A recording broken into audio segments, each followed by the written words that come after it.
안녕하세요. 오늘도 사연살롱을 찾아주셔서 감사합니다. 저는 대전에서 평범한 주부로 살고 있는 40대 여성입니다. 여러분은 TV 속 막장 드라마를 좋아하시나요? 왜 막장 드라마는 보통의 인생에서는 일어나기 힘든 자극적인 일들로 구성된 드라마라고 하던데, 저는 그런 막장 드라마 같은 일들을 현실에서 경험한 사람이에요.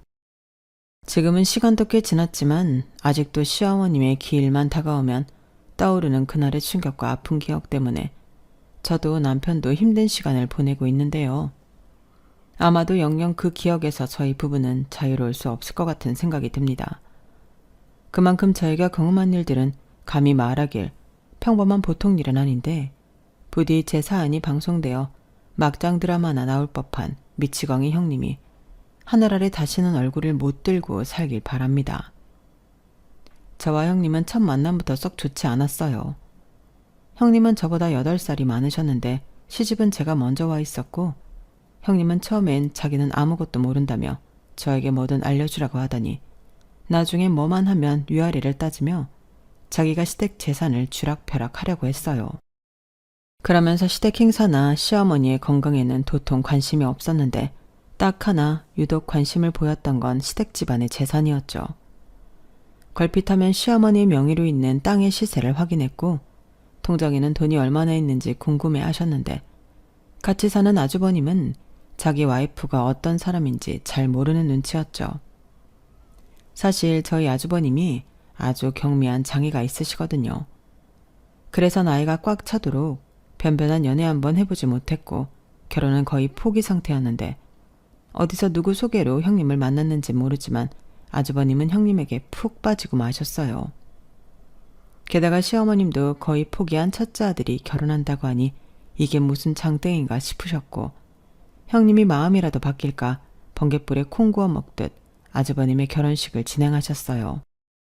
그러면서 내내 당신과 함께 살던 장남을 아파트까지 사서 분가시켰는데요.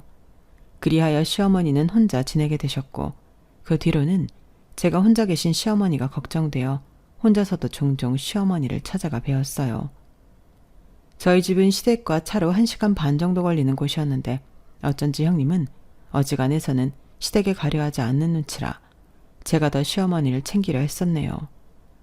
사실 저는 시어머니를 참 좋아했어요. 친정엄마가 일찍 돌아가셔서 늘 엄마의 사랑이 고픈 저였거든요. 그리고 시어머님도 딸이 없어서 저만 보면 딸 같다고 아껴주셨는데, 그렇게 함께 목욕탕도 다니고 여행도 다니면서 저와 시어머니는 고부 사이를 뛰어넘어 서로를 애틋하게 생각했어요. 그래서 내심 형님이 시집 왔을 때 시어머니의 사랑을 뺏기는 게 아닐까 섣부른 걱정도 했었는데, 오히려 거꾸로 형님은 시어머니와는 잘 지낼 생각이 없는 것 같더군요. 그리고 그건 그것대로 참 속상했어요. 시어머니 사준 아파트가 시댁과 제법 가까웠거든요. 형님은 집에 언제 왔었어요? 집도 여기서 가까운데 도통 왔다 갔다는 말을 못 들은 것 같네. 오긴 뭘 와, 서로 귀찮게. 난 지금이 좋다. 자식들 모두 제짝 만나서 잘 살고 나 아프지 않으면 그걸로 됐지. 뭘 더 바래? 그리고 네가 이렇게 자주 오는데 난 이대로 충분하다. 그건 그렇지만 그래도 가끔은 식구들끼리 얼굴도 보고 같이 식사도 하면 좋잖아요. 그래야 서로 어떻게 사는지도 자연스럽게 알고. 저는 아직 형님이 어떤 사람인지 잘 모르겠어서 그렇게 지내면 좋을 것 같은데. 너도 참 가만 보면 희한해. 다른 집들은 동서간에 별로 얼굴 보고 싶지 않다고 한다는데 넌 형님이 보고 싶어? 보고 싶다기보다 자주 봐야 빨리 친해지죠. 저 혼자 며느리 생활이 길었잖아요. 그건 그렇다만 그래도 얼마나 다행이냐. 솔직히 난 제호 저거 장가 못 갈 줄 알았어. 그래서 내가 평생 끼고 살아야 하나 별 걱정을 다 했는데. 에이, 왜요? 우리 아주버님이 어디가 어때서요? 착하지, 성실하지. 인물도 그만하면 개천에서 욕났죠. 솔직히 인물은 영진 아빠보다 아주버님이 더 낫잖아요. 어머, 얘 말하는 것 좀 봐? 우리 종호가 어디가 어때서? 그리고 인물은 제호보다는 종호가 더 나아. 시어머님은 혼자 지내시는 게 편하다고 하셨지만 제가 시댁에 갈 때면 한시도 말씀을 멈추지 않으셨어요. 사소한 이야기부터 당신 고민거리까지 저에게 모두 털어놓곤 하셨는데, 어떤 날은 동네 아주머니 뒷담화를 하느라 동이 트는 것도 몰랐던 적도 있을 정도였죠. 그리고 사실 저희 시어머니는 장애가 있는 아주버님보담도 더 큰 상처가 있으셨는데요. 그래서 동네에서도 소문이 그다지 좋지 않았어요. 그건 바로 남봉꾼 시아버님 때문이었죠. 남편 말을 빌리자면 시아버님은 단 하루도 여자가 없던 날이 없었다고 했어요. 그리고 제가 시집을 왔을 때도 시아버님은 밖에서 다른 여자와 살림까지 차려 시어머니와 따로 살고 있었는데요. 시어머니는 무엇 때문인지 이혼은 절대 해주지 않겠다고 고집을 피우고 계셨어요. 그래서 가끔 시댁에 가면 살림살이가 부서져 있거나 시어머니 몸에 상처가 있을 때도 있었는데, 그럴 때면 어김없이 시아버님이 집에 와서 자기 재산을 달라고 횡포를 부리고 간 날이었죠. 아마도 시어머님은 재산만큼은 지켜서 자식들에게 남겨줘야 한다는 일념으로 이혼도 하지 않고 버티신 것 같았는데, 그러던 어느 날 날벼락 같은 소식이 저희 부부에게 날아왔고, 저는 시아버지라는 작자의 뻔뻔함에 주먹을 불끈 쥐었어요. 허인숙 씨 가족이시죠? 여긴 땡땡땡 병원 응급실인데요. 지금 허인숙 씨가 머리를 크게 다치셔서 긴급 수술 중이신데요. 아버님이 동행하셨지만 지금 아버님도 충격이 크셔서 가족분이 병원으로 오셔야 할 것 같아요. 저는 전화를 받고 너무 놀라 남편에게 말해 황급히 연락이 온 병원으로 달려갔어요. 그러자 언제 왔는지 형님 내외가 병원에 먼저 와 있었고, 시어머니가 다치게 된 원인을 알게 되었는데 정말 분노가 머리끝까지 차올랐어요. 아버지, 이게 무슨 일이에요? 아버지 또 엄마 몸에 손댔어요? 아니야, 난 아무 짓도 안 했어. 그냥 내 통장만 가져가려고 했는데 저 옆엔 내가 죽어도 못 준다고 나를 붙들어서 내가 잡지 말라고 뿌리쳤는데, 자기가 혼자 넘어졌다. 그래서 머리를 다친 건데 이건 나도 억울하지. 나랑은 상관이 없는 거잖아. 그러게 순순히 내놓으라고 했을 때 내놨으면 좀 좋아. 미련한 사람 같으니라고. 지금 상황을 이렇게 만드시고 그런 말이 나와요? 도대체 아버지는 언제 정신을 차릴 건데요? 엄마가 그 통장 왜 안 주려고 하는지 정말 모르세요? 그 통장 저 주세요. 그 통장이 이름만 아버지 거지. 아내 돈은 다 엄마가 모으신 거잖아요. 시끄러워. 네가 뭘 안다고 그래. 저 사람 무식해서 자기 통장 하나 만들 줄 모르는 그런 여자야. 한 번 사는 인생 내가 저런 무식한 여자랑 살다 죽어야겠냐? 됐고, 난 급한 볼 일이 있어서 이만 갈 테니까 이젠 니들이 네 엄마 챙겨라. 아버지, 설마 엄마 저렇게 만들고 아버지는 그 여자 만나러 가는 거예요? 안 돼요. 절대 못 가세요. 엄마 깨어나기 전까지는 아버지도 그 여자 못 만나요. 뭐야? 네가 뭔데 내 자유를 구속해? 남편은 시아버지의 말과 태도에 꼭지가 완전히 돌아버렸어요.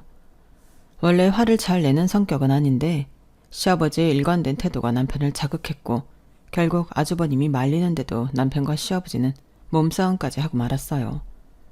그리고 잠깐의 틈을 타 시아버님은 통장을 가지고 도망을 가셨는데요. 남편이 얼마나 분했는지 나중에 눈물까지 흘리더라고요. 저는 그 모습에 그저 남편 손만 잡아줬는데, 집마다 사연이 없는 집은 없다고 저는 남편이 그렇게 안쓰럽게 보였어요. 그 사이 아주버님은 시어머님이 깨어나지 못할까 초조한 눈치셨고, 그에 반면 형님은 제 착각일 수 있는데 그다지 걱정이 없어 보였는데요. 그렇게 긴 시간 끝에 수술을 마친 시어머니는 결국 골든타임을 놓쳐서 의식을 회복하지 못하셨어요. 수술을 했던 의사 선생님은 할 수 있는 건 다 했는데 일단 경과를 지켜봐야겠다고 하셨고, 그러면서 유감스러운 얼굴로 시어머니가 깨어나신다고 해도 사고 부위가 머리인 만큼 높은 확률로 후유장애가 남을 수도 있다고 하셨는데, 그 순간 저는 하늘이 무너지는 것 같았죠. 시어머니와 깔깔거리며 떠들었던 때가 바로 엊그제였는데 이젠 그런 것도 할 수 없다고 생각하니 왈칵 눈물이 쏟아졌어요. 그리고 그때 분명 작아서 잘 들리지는 않았지만 내내 아무 말도 하지 않고 있던 형님이 혼잣말을 하셨고, 누가 보면 자기 엄마인 줄 알겠네. 아주 열려나셨어. 라는 말이 제 귀에 제대로 꽂혔어요. 그 순간 어찌나 소름이 끼치던지 저는 두 눈에 물기가 가득한 눈으로 형님을 쳐다봤고, 형님은 그런 저를 똑바로 쳐다보더니 이내 예상하지 못한 말을 꺼냈어요. 어머니도 참 그래. 돈 들고 있어봤자 아버님이랑 저렇게 싸우시는데 그냥 미리 자식들한테 나눠줬으면 이런 일도 없잖아? 안 그래 동서? 그나저나 이젠 깨어나도 수발될 사람이 필요할 텐데 어쩌면 좋아. 동서, 나는 미리 말하는데 난 비위가 약해서 어머니 병습을 못 들어. 그러니까 동서가 돈 맡아서 할 거 아니면 어디 요양시설이라도 알아보자. 아, 이렇게 될 거. 그냥 아버님이 달라고 했을 때 그 통장 주고 마시지. 이게 뭐야? 나랑 동서만 힘들고. 형님, 저는 그렇게 생각 안 해요.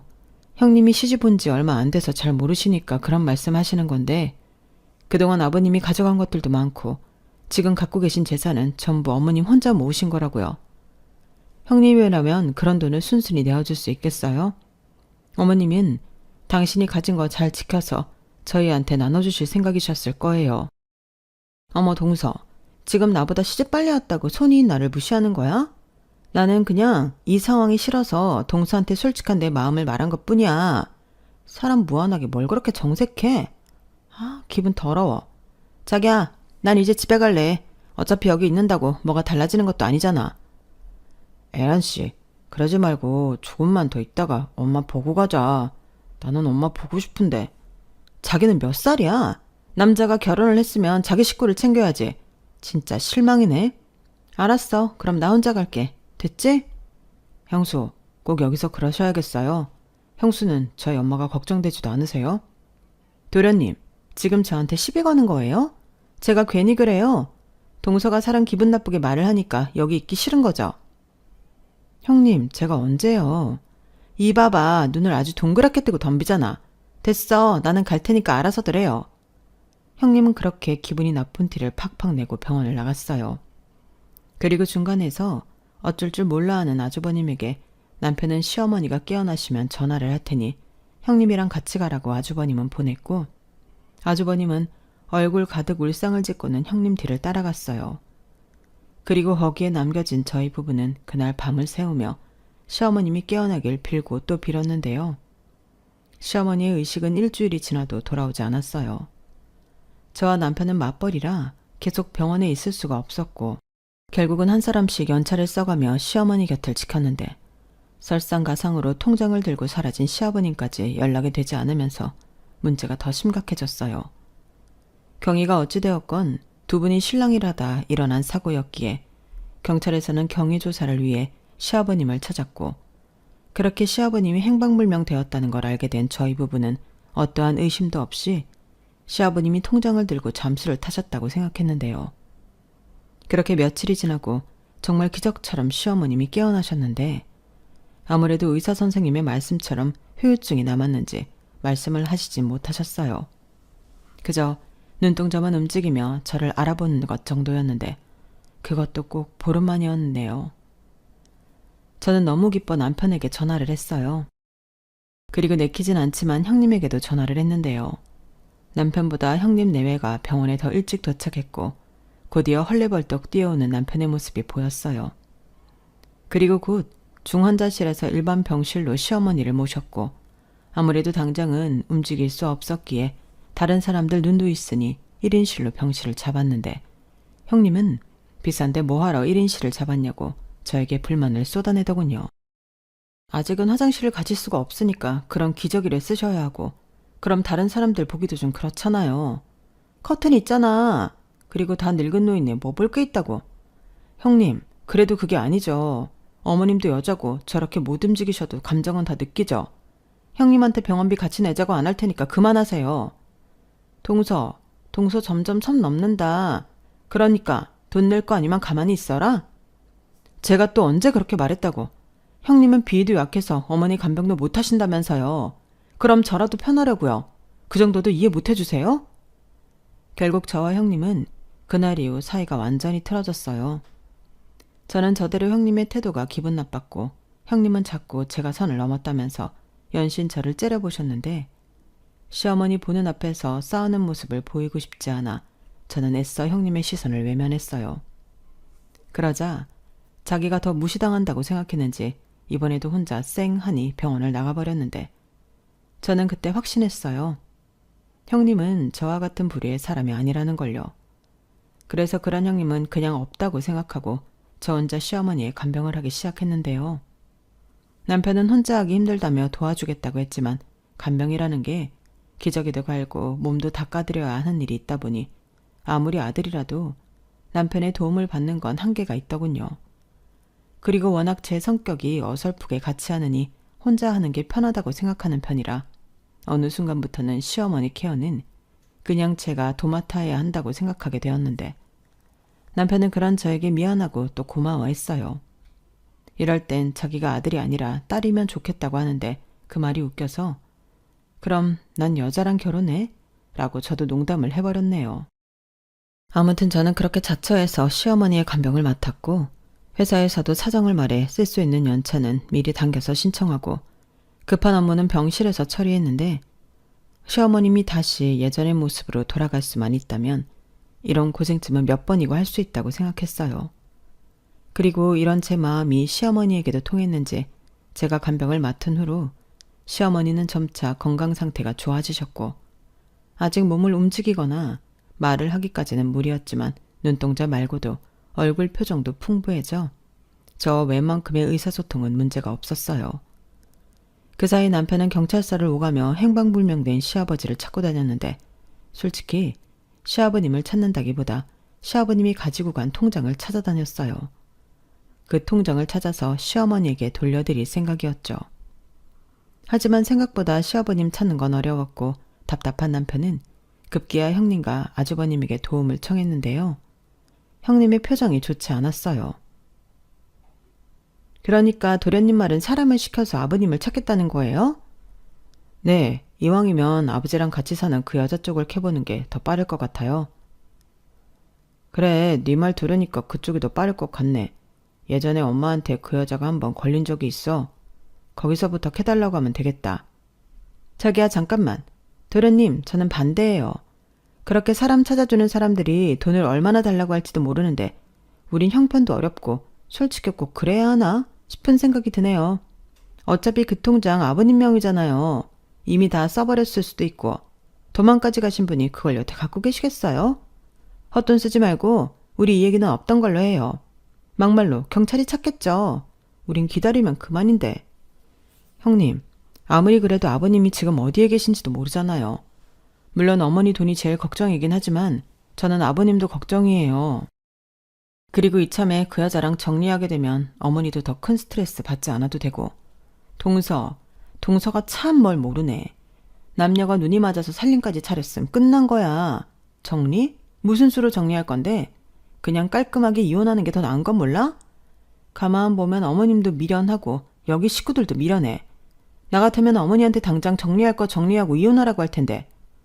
에란씨, 그건 에란씨가 뭘 모르는 거야. 정리할 게 뭐가 있어? 다 엄마 재산인데. 오히려 아버지가 이혼하면서 엄마 재산 달라고 할 것 같아서 우리도 그런 말을 못하는 거야.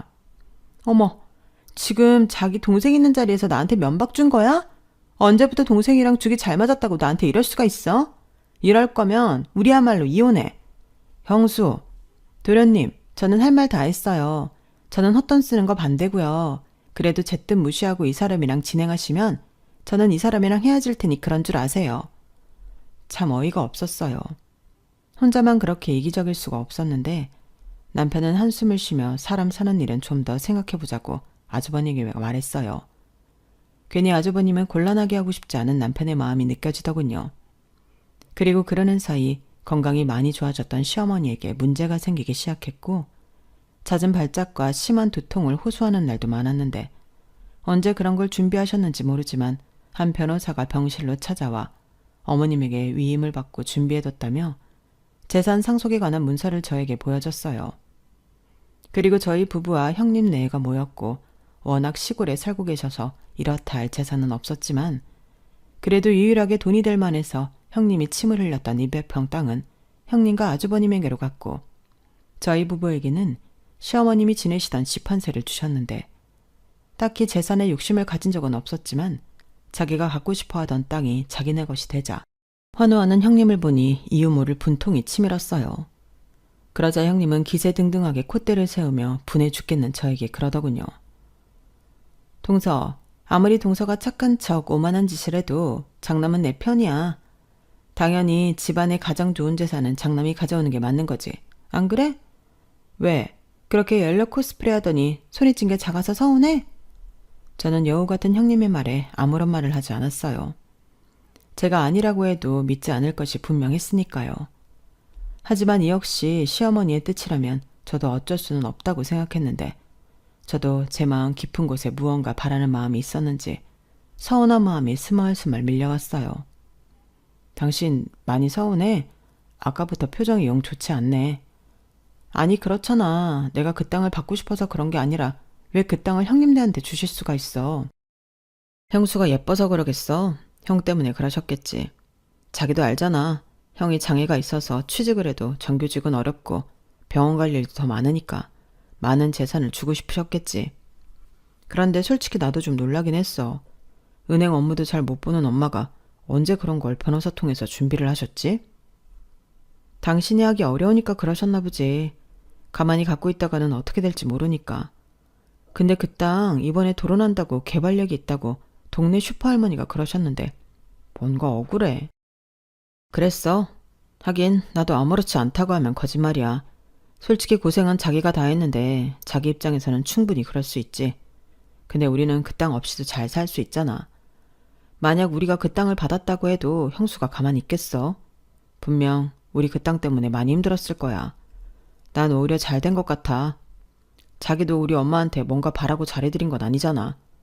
그럼 사람을 뭘로 보고.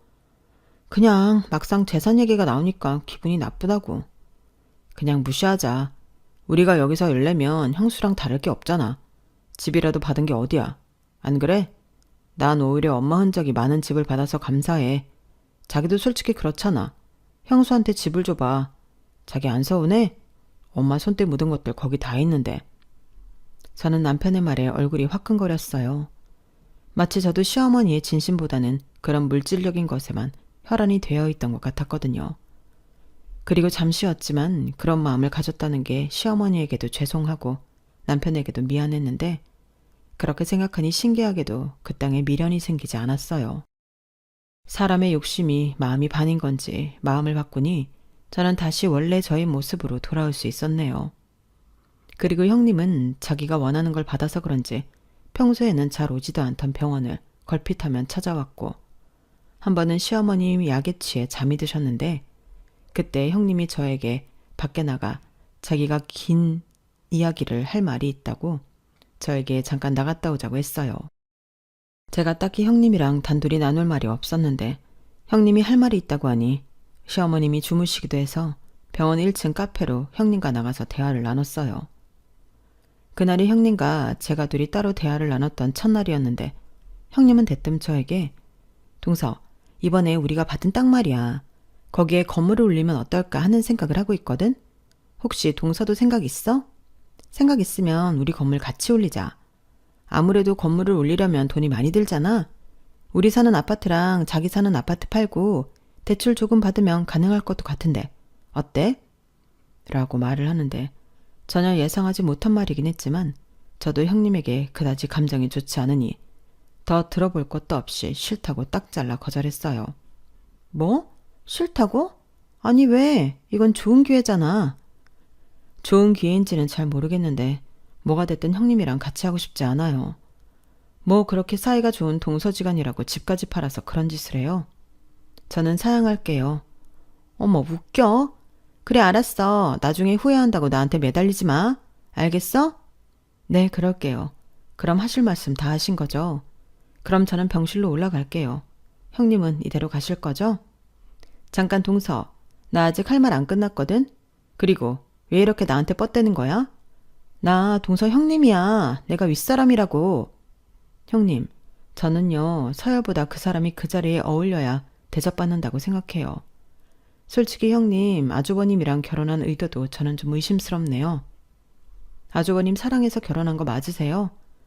그렇게 손윗사람이라고 하시면서 결혼하고 시댁에는 명절 빼고 몇 번이나 가셨는데요. 저는 마치 물 들어올 때 노젓는 것처럼 형님에 대한 불만을 쏟아냈어요. 그러자 자기가 기막힌다는 듯 형님의 얼굴이 울그락 푸르락 일그러졌는데 어쩐지 자꾸만 저를 가지 못하게 붙들고만 있는 것 같더군요. 그래서 저는 무슨 꿍꿍인지 모르겠지만 됐다고 하고 시어머님이 주무시는 병실로 올라갔어요. 그리고 제가 병실에 도착했을 때는 뭐가 시끌시끌하면서 소란스러웠는데 제가 얼떨결에 뛰어 시어머님의 병실로 가보니 의사들이 저희 시어머니에게 심폐소생술을 시도하고 있었어요. 너무나 갑작스럽게 일어난 일에 저는 정신이 쏙 나가버렸고 조금 전까지 편안하게 주무셨는데 가게에서 삑 하는 소리가 들리자 병실에는 고요만이 흘렀네요. 의사 선생님은 저를 한번 쳐다보시고는 시어머니의 사망 선고를 내리셨고 저에게 시어머니에게 마지막 인사를 전하라고 하셨는데 너무 거짓말 같은 일이라서 저는 어머니, 어머니라는 말만 반복할 뿐이었어요.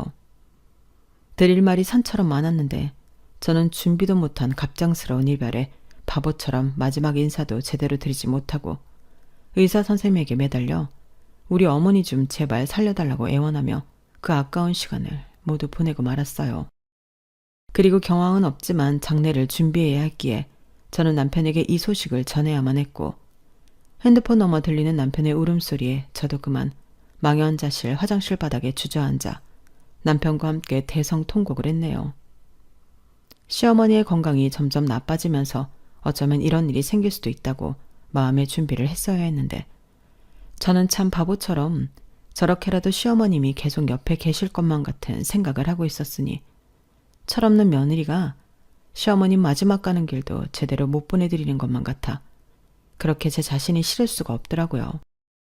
그렇게 긴 3일이 지났어요. 울다가 지쳐 넋을 놓기를 반복하며 시어머니의 장례를 치르는데 3일은 정말 긴 시간이더군요. 그리고 그 순간은 형님이 있어 의지가 되긴 했어요. 저는 너무 힘들어서 제 몸 하나 챙기는 것도 쉽지 않았는데 형님은 참 덤덤하게 모든 장례 절차를 밟으셨거든요. 조문객과 인사도 하고 이것저것 지시도 모두 알아서 하는데 본인은 아니었지만 저는 그 순간만큼은 형님 덕에 마음 놓고 슬퍼만 할 수 있었어요.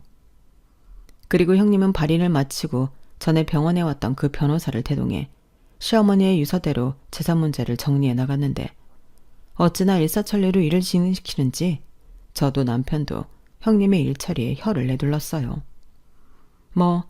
덕분에 저희가 신경 써야 할 것도 없이 저희 부부는 시어머니가 지내시던 허름한 집을 상속받았고 저는 평소에도 추억이 많은 시어머니 집에서 유품을 정리한다는 핑계로 남편과 그 집에 며칠 지내기로 했는데요. 이 욕심 많은 형님은 이제는 또 빈집이 된 시어머니 집에도 욕심이 나는지 새까만 속을 내비치더군요. 동서 도련님, 그러지 말고 이 집 팔아요. 막말로 여기 누가 들어와 살 것도 아닌데 괜히 관리만 힘들지. 그참에 정리해서 현금 좀 챙겨두면 좋잖아요. 마침 제가 부동산 쪽 큰손을 아는데 이 집 얘기했더니 관심 있다고 하네. 좋은 기회니까 값 잘 받을 수 있을 때 팔자고요. 형수님, 저는 이 집 팔 생각 없어요. 이미 우리 재산 문제는 끝난 거 아닌가요? 그러니 이 집은 이제 신경 쓰지 마세요. 도련님, 그렇게 말하니까 내가 무슨 이 집 팔아서 나눠 갖자고 한 것 같네요. 나는 그냥 번거로운 일도 줄이고 이왕이면 다홍치마라고 돈 벌 수 있는 기회를 알려준 것뿐인데. 형님도 참 끈질기시네요. 저희가 언제 이 집 팔 거니까 업자 소개해달라고 했나요? 저희는 생각이 없다는데 계속 이렇게 밀어붙이는 저희가 뭐예요? 동서, 또 시비 거는 거야? 알겠어. 나는 그냥 좋은 뜻에서 말한 것뿐인데 두 사람이 아주 날 이상한 사람으로 만드네. 기분 나빠.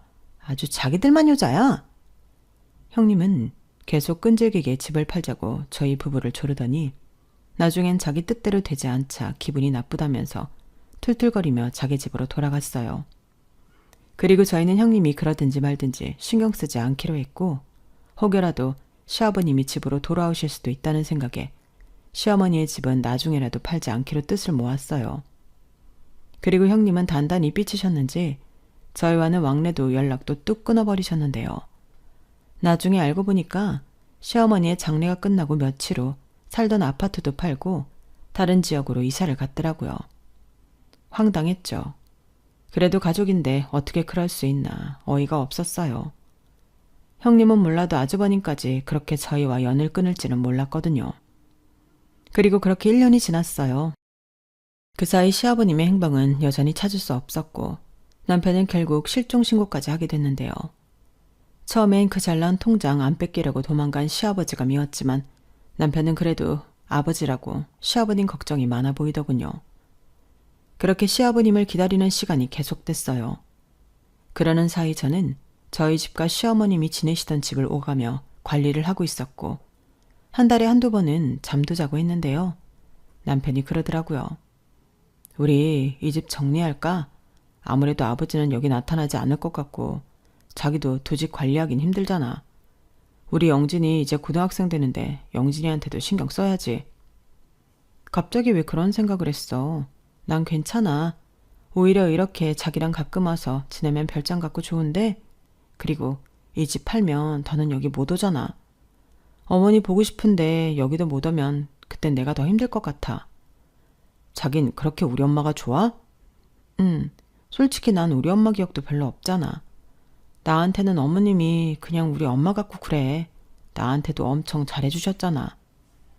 고마워. 그래도 자기가 있어서 우리 엄마도 많이 좋았을 거야. 그럼 여긴 그냥 우리가 두자. 나중에 우리 영진이 다 키우고 여기 들어와서 살면 되지. 그래, 그럼 되겠다. 그리고 내가 전부터 저 고무나무 화분이 계속 걸리거든? 이미 죽은 것 같기도 하고. 내가 별짓 다 해봤는데 새잎이 안 나. 내일은 저 화분 좀 정리해놓고 가자. 시어머니가 살던 집에는 꽤 큰 고무나무 화분이 있었어요. 원래 저희 시어머니가 화초 가꾸는 게 취미라 역 안에서는 버리는 식물이 없으셨거든요. 그래서 소질은 없지만 저라도 시어머니의 화분들을 잘 키우고 싶었는데 주인이 떠났다는 걸 아는 건지 집안에서 제일 큰 고무나무가 영 가망이 없어 보였어요. 그래서 다음날 집에 돌아가기 전에 화분을 정리하지 싶어 남편과 둘이 낑낑거리며 화분을 들고 마당으로 나갔는데요. 나무와 화분을 분리하는 순간 저도 남편도 깜짝 놀라고 말았어요. 화분이 어른 허리만 하긴 했는데 무거워도 너무 무거웠거든요. 그런데 그 화분 안에는 흙이 아닌 골드바가 가득 들어 있었어요. 나무는 이미 부리가 잘려 있었는데 아무래도 시어머니가 미리 그렇게 해놓은 것 같더군요. 그제야 이해가 됐어요. 왜 시어머니가 저희 부부에게 집을 유산으로 남겼는지요. 그리고 생전 처음 보는 골드바를 앞에 두고 저희 부부는 어안이 벙벙해 아무 말도 하지 못했는데요. 남편이 화분 안에 골드바를 모두 꺼내는 순간 제 눈에 보인 커다란 글씨에 저는 그만 주저앉아 눈물을 흘릴 수밖에 없었어요. 화분의 가장 밑바닥에는 연습장의 매직으로 우리 현정이 거 로또 1등 당첨 이라고 적혀 있었는데 현장에는 제 이름이었어요. 그리고 스쳐가는 어떤 오래된 기억이 있었는데 그때도 제가 주말에 종종 시어머니를 보러 이 집에 왔었고 사지도 않은 로또 방송을 보며 그냥 지나가는 말로 이런 말을 했어요. 와, 저 1등 당첨된 사람 진짜 좋겠다. 넌 로또도 안 사는 애가 뭘 저런 걸 부러워해. 부러우면 너도 다음 주부터 로또 사. 에이, 저게 될 확률이 얼마나 희박한데요. 그리고 제가 또 운 없기로는 둘째면 살아온 사람이잖아요. 엄마도 일찍 돌아가시고. 넌 뭘 그런 걸 운이라고 해. 하늘에 있는 니네 엄마가 통곡하겠다. 저희 엄마는 좀 그래도 돼요. 7살 때부터 엄마 없이 컸는데 어머니도 생각해 보세요. 7살 애한테 엄마가 없을 확률이 높을까요? 있을 확률이 높을까요? 아무래도 있을 확률이 높겠죠? 지금 생각해도 참 한심한 며느리예요. 저걸 농담이랍시고 시어머니 앞에서 떠들었다니. 그런데 그런 며느리의 투정을 시어머니는 애잔함으로 봐주신 듯 전 너무나 큰 상금을 받았고 어째서인지 저는 번쩍번쩍하는 골드바보다 투박한 시어머니의 글씨가 더 눈에 들어왔어요. 사실 저희 시어머니는 초등학교, 그때 시절로 국민학교도 제대로 졸업을 못해서 한글을 완전히 익히시지 못하신 분이셨거든요. 그래서 어디 가서 글씨를 써야 하는지라면 저에게 부끄러워하시면서 도움을 청하곤 하셨는데 그렇게 글씨 쓰기 싫다고 하신 분이 저런 기발한 생각을 어찌하셨는지 저는 너무 행복한 며느리였네요. 그날 뜻밖의 상금을 받게 된 저는 혹시 몰라 상속 업무를 처리해준 변호사에게 이 사실을 알렸고 이것 또한 상속이기에 상속세를 내야 한다는 말을 듣게 되었는데 그러면서 내심 욕심 많은 형님이 마음에 걸렸어요. 어디선가 또 돈 냄새를 맡고 법적인 증거 없지 않냐고 시어머님이 남겨주신 것에 욕심을 낼 것만 같아 불안했는데 정말 뜻밖의 연락이 경찰서에서 왔어요. 그리고 처음으로 저도 누군가를 죽이고 싶다는 마음을 갖게 되었는데 그건 저희 시어머니의 죽음이 타살로 밝혀졌기 때문이었죠. 범인은 정말 생각지도 못한 뜻밖의 사람이었어요. 남편이 그 여자를 보는 순간 그러더라고요. 저 여자가 시아버님의 내연녀라고요. 그리고 그때 제 눈엔 내연녀 옆에 낯익은 사람이 보였는데 황당하게도 그 사람은 연락이 끊긴 저희 형님이었어요. 형님은 이미 저와 남편을 알아본 듯 고개를 푹 숙이고 있었지만 팔에 쇠고랑을 차고 있는 모습이 저를 불안하게 했고 그제야 경찰서 구석에 넋이 나가 앉아있는 아주버님이 보였어요. 그리고 곧이어 한 경찰에게서 충격적인 이야기를 듣게 되었는데요. 그 경찰의 말에 의하면 시아버님은 저희 시어머님이 돌아가시기 이전에 길거리에서 교통사고로 이미 돌아가신 후였다고 했어요. 그런데 교통사고 자체가 조금 이상해서 근처 CCTV를 확인하니 시아버님은 내연녀에게 쫓기고 있었고 손에는 통장이 들려 있었는데 그럼에도 그 통장에 있던 돈 8천만 원이 모두 내연녀의 계좌로 흘러갔음을 안 경찰은 수사를 넓혀가던 중 모든 것이 형님의 교사로 이루어진 점을 밝혀냈다고 했어요. 그리고 더 충격적인 건 형님이 병원에 있는 카페에서 저에게 같이 건물을 올리자고 되지도 않던 말을 했을 때 그 사이 내연녀가 저희 시어머니 병실로 들어가 자가호흡이 힘든 저희 시어머니의 산소호흡기에 손을 댔다는 것을 알게 되었는데 그 역시도 형님의 계획이었다고 내연녀가 자백을 했다더군요. 내연녀는 그 대가로 땅을 판 돈 중 1억이라는 돈을 형님에게 받았고 해외로 도주하려고 했는데 공항에서 붙잡혔고 조금이라도 감형을 받으려 형님을 배신하면서 모든 진실이 수면으로 올라왔는데 원래부터 돈 많은 남자들을 대상으로 그렇게 등을 쳐가며 살아온 여자들이었어요. 남편은 이 사실을 듣고 아주버님이 그랬던 것처럼 바닥에 털썩 주저앉았어요. 그리고 이성을 잃은 저는 분노에 차서 형님과 그 내연녀에게로 달려들었는데 장소가 장소인 만큼 경찰에게 저지를 당했고 저는 그 분풀이도 할 수 없게 되었어요. 야, 어떻게 인간이 이렇게까지 악독할 수가 있어? 네가 그러고도 사람이야? 우리 어머니 살려내. 당장 살려내라고. 이거 왜 이래? 내가 신이야? 죽은 사람을 어떻게 살려내? 그리고 닦아놓고 난 네가 제일 싫었어. 네가 어머니 친딸이니? 왜 설치는 거야? 너 아니었으면 그 양반 그렇게 가지도 않았어. 네가 날 자극하니까 나도 눈이 돌아서 그런 거라고.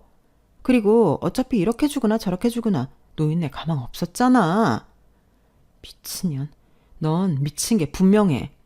그래, 나 미쳤어. 돈에 미쳤다고. 네가 내가 지금까지 어떻게 살았는지 알기나 해? 다시 가난하게 살 바에는 그냥 죽는 게 나아. 그러니까 행여 내 손에 들어온 거 다시 빼앗아 가기만 해. 다 내 거야. 내 거라고. 형님이란 여자는 도저히 정상의 모습이 아니었어요.